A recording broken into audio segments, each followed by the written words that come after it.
partied with my dear friend yesterday who really loves this Tesla story and talks about this stuff and going to Mars and stuff. So he's still building the plant.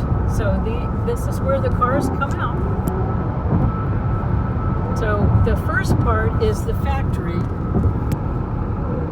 Tesla Road. And then where you get backed out, see, you can see how all of the frames are so high up. It's Lots of manufacturing.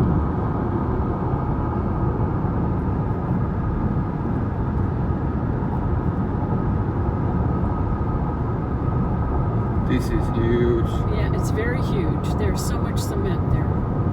And then as you get down toward the end of these windows, these become offices. Little windowed offices where people work. That's where he sometimes sleeps, probably. Maybe. I would imagine he's got quite a suite in there.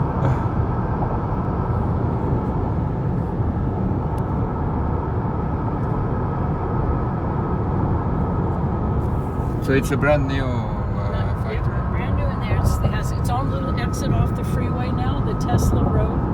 But with anything this large, the infrastructure